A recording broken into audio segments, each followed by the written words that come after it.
Bueno, hoy nos encontramos en Movilidad al Derecho con una persona pues muy importante en este momento para el urbanismo y para el tema de movilidad a nivel nacional y a nivel mundial. Él es un paisa que en este momento está viviendo en Luxemburgo.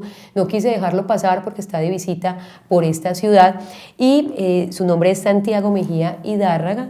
Él es magíster en Hábitat. También actualmente está estudiando un doctorado en ciencia política, también tiene una maestría en geografía y planificación espacial y pues es politólogo. Estudió prácticamente toda la carrera de Derecho y ahora pues está, como les digo, haciendo un doctorado sobre el tema de ciencia política. Pero él también tuvo la oportunidad de intervenir en el proyecto de las uvas en Medellín y conoce por lo tanto pues toda la situación que se generó alrededor de las uvas. Ahorita nos va a contar un poco del tema y también ha participado en varios proyectos en la ciudad. Ahora está asesorando sobre todo el tema de la peatonalización del centro de Medellín. Entonces yo creo que es una oportunidad muy importante para que él nos cuente, pues hace 2 años y medio que no vienes a la ciudad, cuéntanos qué ves, cómo ves Medellín y todo su entorno en materia de planificación urbana, que es tu especialidad. ¿Qué tal, Lina? Pues uno ve a Medellín con los ojos del amor de la ciudad donde uno se crió. El asunto es que las condiciones de vida se nos vuelven paisaje, digamos que la naturalizamos. Cuando uno tiene la oportunidad de salir por un tiempo a unos modelos de planificación espacial tan distintos como el modelo europeo, pues le permite a uno como hacer contrastes. Entonces ahora no se trata como de decir qué modelo tiene una mejor condición o otra, es como hay una marcada diferencia que la puedo observar más fácilmente.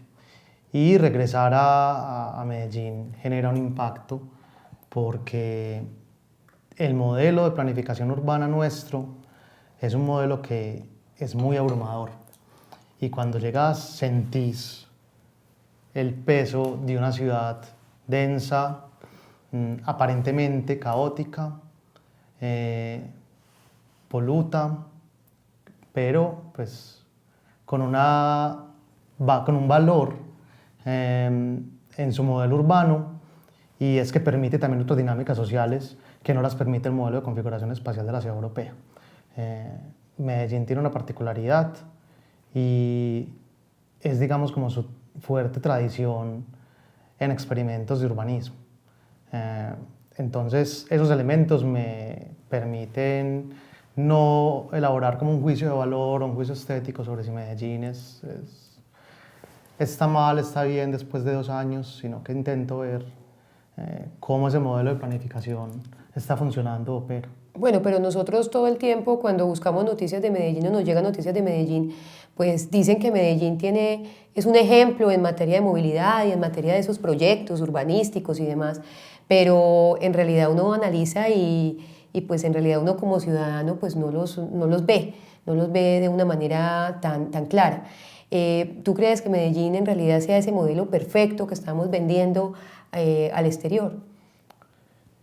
No, y no en absoluto. Medellín, en efecto, tiene en este momento un boom en términos de su posicionamiento de imagen, particularmente en el tema de urbanismo. Digamos que para muchas agencias internacionales, Medellín es como de los pocos ejemplos de casos de éxito, de transformaciones espaciales en contextos de conflicto, en contextos de países en desarrollo. Eso ha hecho que hayan puesto el ojo sobre la ciudad. Y las últimas administraciones pues, han sabido vender proactivas en aprovechar y capitalizar eso políticamente. También pero ¿cuál es la realidad? Siguiendo unas lógicas del mercadeo de ciudad, pues que en esta competencia global de ciudades propio como el modelo neoliberal, pone a las ciudades también a competir. Y ahí pues Medellín se mercadea. Y ahora se está mercadeando sobre ese modelo de transformación urbana. Pero ese modelo de transformación urbana requiere y admite críticas, porque pues tampoco se trata de seguir la lógica de la publicidad. Pues, la lógica de la publicidad tiene un discurso y ese discurso es creado por unos factores de poder que entonces requiere también que lo pensemos y lo analicemos. En Medellín también hay experiencias de análisis de eso, hay varios institutos que están trabajando el tema. Digamos que no es una voz homogénea que esa transformación de Medellín sea tan eficiente, tan efectiva, haya sido tan positiva en términos de los cambios, las condiciones objetivas de existencia de los habitantes. O sea, en realidad no ha servido para mejorar la calidad de vida de los habitantes. No ha servido, no como una totalidad, pero en efecto, Medellín conserva unos indicadores que a todas luces hablan de una deficiencia en política pública, en política de planeación urbana. Principalmente para mí el más alarmante son los niveles de equidad, de inequidad de la ciudad, en el top mundial de los niveles de inequidad. O sea, nuestro índice de Gini es pavoroso, por decirlo menos. Tenemos una población con alto nivel de ingresos y un grueso enorme, la mayoría de la población, con unas condiciones muy precarias. Precisamente lo que estábamos hablando ahorita afuera, hablábamos de que existían efectivamente dos modelos de ciudades y que esta ciudad requiere que la gente se desplace demasiado a su lugar de trabajo. Entonces, hablemos un poco cómo ha sido esa, o sea, cómo se ve la ciudad desde ese modelo. Sí, Medellín tiene una tradición tremenda también en procesos de planificación. Medellín comenzó su proceso de expansión y de diseño urbano con ejercicios de planificación muy potentes a finales del siglo XIX y a principios del siglo XX. Fue como la vanguardia latinoamericana para ciertos experimentos de planificación. Después invitamos expertos internacionales, entonces comenzamos con el plan regulador, el plan piloto, después invitamos a Vinir y CERT, después incluso fuimos pioneros cuando llegó la ley de ordenamiento territorial y empezamos a elaborar los planes de ordenamiento territorial, los planes de desarrollo. Medellín estuvo siempre como a la vanguardia. O sea, en planeación estamos muy bien, pero usted me decía que es la actividad económica de los ciudadanos la que determina la movilización. Exacto. Y la que nos tiene enredados. Exacto, entonces uno observa que los problemas urbanísticos de la ciudad, en mi criterio y en el juicio de otros institutos académicos, es que no gravitan alrededor de una mala planificación en términos de eficiencia de nuestro modelo, sino que obedece a otras lógicas que son propias de nuestro modelo económico. Digamos que las ciudades contemporáneas no se están haciendo la pregunta por el modelo económico, y es el modelo económico el que genera las dinámicas urbanas. El que genera la movilidad. Claro. Hablábamos precisamente que existen dos ciudades, que es la ciudad concentrada, la ciudad europea, donde la gente habita, donde trabaja, y la ciudad totalmente difusa, como la ciudad de Estados Unidos, ajá, que es la que nosotros de alguna manera estamos copiando, y que de pronto estas ciudades son mixtas, y pues no tienen como no se tiene en cuenta esa parte económica de dónde la gente trabaja y dónde vive para poder planear la movilidad en la ciudad. Sí, la ciudad latinoamericana es una ciudad que se ha configurado desde una mixtura de modelos. Primero teníamos el patrón tradicional español endamero, con las lógicas propias del modelo hacendista, entonces era una ciudad, digamos, pequeña, muy ordenada, digamos, en la malla urbana. La malla urbana tenía cierta configuración que era muy fácil de seguir el patrón, pero sufrimos por la influencia norteamericana, influencias fuertísimas también después del modelo francés, después de la posguerra, influencias muy fuertes para movernos un poco hacia una ciudad funcional en términos modernos, que es la ciudad del automóvil, la ciudad de la fábrica, la ciudad de los desplazamientos, fábrica, casa, universidad, y aparecen los suburbios. Los centros urbanos latinoamericanos se concentran en actividades de servicio y desplazamos hacia la periferia por las actividades industriales. Ese modelo existió y hicimos ejercicios de materialización de ese modelo hasta los años 70. Finales de los años 70. Nos dimos cuenta que era imposible llevar la gente todo el día de un lado a otro porque eso genera un caos impresionante. Comienzan los procesos de desindustrialización en Latinoamérica, en nuestro caso particular en Colombia, muy fuerte en los 90s, cuando empieza el proceso de desindustrialización de Medellín. Eso tiene un impacto tremendo en por qué hoy nos movemos como nos movemos. Y yo creo que la academia tiene una deuda histórica con investigar eso, porque parte de los problemas de movilidad que tenemos hoy es que nuestra economía se basa en múltiples desplazamientos. Cuando tenemos unos niveles de informalidad tan altos, la gente tiene que salir a lo que coloquialmente llamamos el rebusque. Y somos sociedades del movimiento permanente. Las ciudades norteamericanas y el primer mundo también se mueven, pero se mueven hacia unos lugares muy específicos. Digamos que las lógicas del estado de bienestar o las lógicas industriales, ahora también incluso moviéndose a la lógica de los servicios, lo conservan, es usted se levanta, va a su lugar de trabajo, vuelve a la casa en la noche. Por el contrario, en las ciudades del tercer mundo nosotros tenemos que hacer diversas actividades en nuestra cotidianidad. Y son ciudades que están regidas por el azar. Y que es muy difícil controlar esa movilidad. Exacto, o sea, que es muy difícil porque obedecen planearla. al azar. Sí, precisamente hablábamos del tema de que a pesar de ser usted uno de los asesores de la peatonalización del centro de Medellín en un sector específico, usted me decía es que la peatonalización tampoco es lo máximo, lo último, ¿cierto? Por una serie de situaciones que se presentan. Y una de ellas es precisamente esa, que hablábamos de que la seguridad vial se ve afectada cuando tenemos un montón de gente en la calle moviéndose para todos lados a pie, donde el peatón es digamos, el más débil en la cadena. Cuéntenos un poco usted qué piensa del tema de la peatonalización y si ese tema sí vale la pena trabajarlo aquí en la ciudad o cómo lo ve usted. La peatonalización de la carrera Bolívar tiene un componente que requiere ser pensado a profundidad y es la condición de los moradores y de los habitantes de la cotidianidad de la carrera. Cuando hicimos la caracterización en compañía de la Corporación Universitaria Remington, el censo nos entrega que parte de los habitantes que tienen su actividad económica ahí provienen de la periferia de Medellín, con origen rural, producto del desplazamiento armado en la década del 2000. Y ahora, con estos proyectos de paternalización, nos dicen que están siendo revictimizados por un segundo desplazamiento. Ese tipo de fenómenos, por ejemplo, no se tocan en las discusiones de urbanismo. O sea, ¿qué pasa con los vendedores informales que están ubicados ahí? Ese es un ejemplo. Y lo otro es qué va a pasar con el valor del suelo y cuál es el negocio alrededor de la captura de los valores del suelo urbano. Y que me contabas que precisamente el metro ya había partido por claro, la mitad de ese sector. Hay un profesor de la Universidad Nacional que demostró el negocio inmobiliario con la construcción del metro. Eso digamos que está documentado. El metro de Medellín tiene el trazado que tiene, no en una forma aleatoria. Originalmente estaba diseñado para ir por todo el corredor del río, por el antiguo corredor férreo. Se decide entrarlo al centro, producto precisamente de un negocio de compra de predios en un precio inferior y después venderlos al mismo estado, aumentando el precio. Ese fenómeno es muy viejo, o sea, eso está inventado históricamente, pues, incluso en fenómenos europeos del siglo XVII. Y que el metro debió haber sido subterráneo. El metro debió haber sido subterráneo porque le hizo un daño al patrimonio histórico del centro de la ciudad, porque es la plaza fundacional.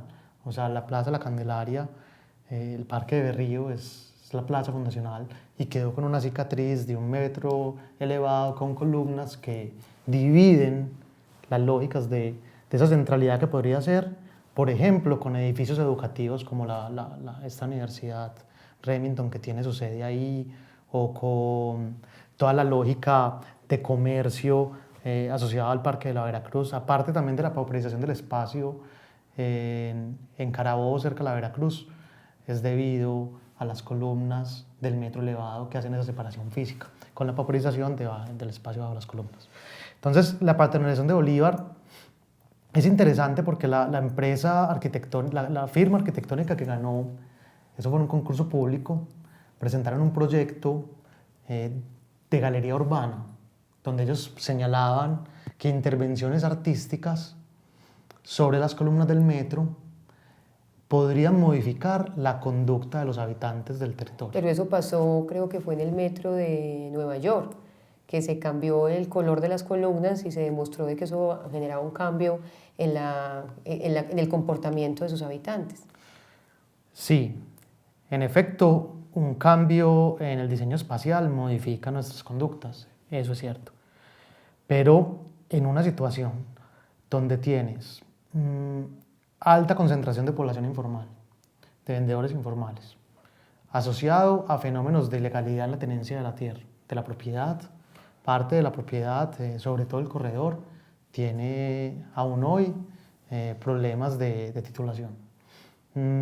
Con una mixtura de poblaciones estudiantiles, rurales que se concentran ahí y además asociado con problemas de prostitución y problemas de tráfico de estupefacientes.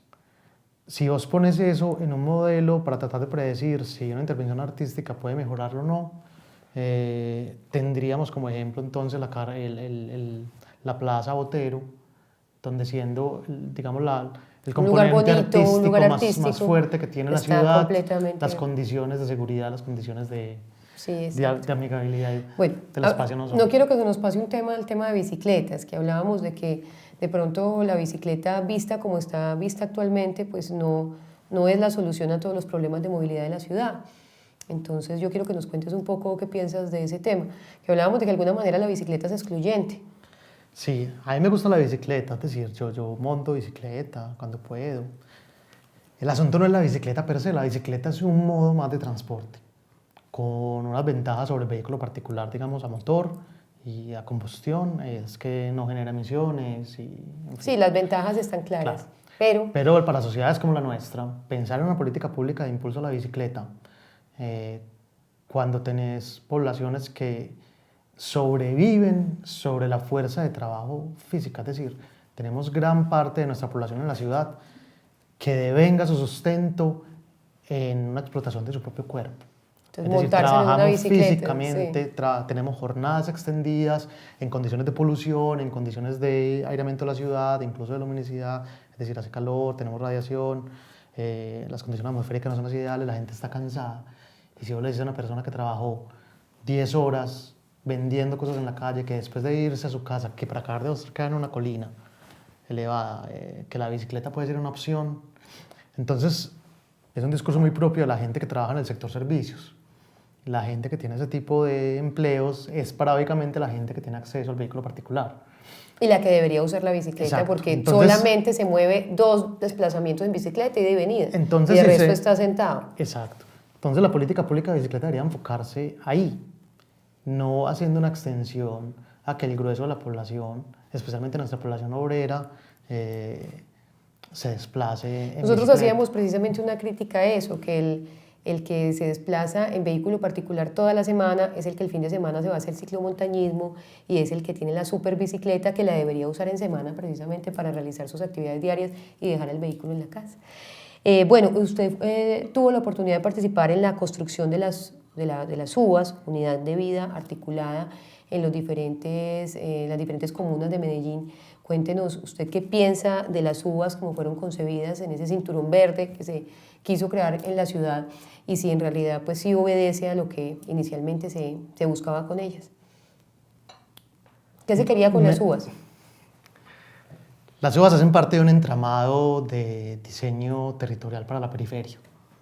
Digamos que Medellín tiene un déficit de espacio público tremendo y había la posibilidad de crear un espacio público en estos tanques de agua. Es decir, con el aumento de la cota habitacional en Medellín, es decir, se poblaron las colinas, esos tanques quedaron por debajo de la cota de la malla urbana, del perímetro urbano. Son los tanques de agua. Entonces, ahí fue donde se creó la... Claro, porque ya no son eficientes, porque como tenemos población viviendo por encima de la altura del tanque, el tanque ya no nos es efectivo. Las UAS se construyeron precisamente alrededor de los tanques. Sí, claro, en los tanques, en los antiguos tanques de almacenamiento de PM.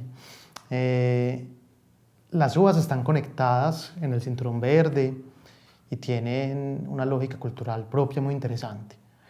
Digamos que la otra mirada que algunas organizaciones sociales y la academia intentan poner sobre este tipo de intervenciones espaciales es que ese modelo de acupuntura urbana, que así lo denominó la alcaldía, es decir, transformaciones espaciales puntuales, haciendo obras muy rimbombantes en zonas deprimidas, modificaban las condiciones de existencia de las comunidades asociadas. Y lo que se ha visto es que, digamos, los indicadores de calidad de vida de la gente, por más de que tengan una oferta cultural que es valiosa, sigue siendo igual también. Exacto. Y con una crítica que aparentemente es una crítica muy ingenua, pero está ahí, las comunidades te lo dicen en los talleres.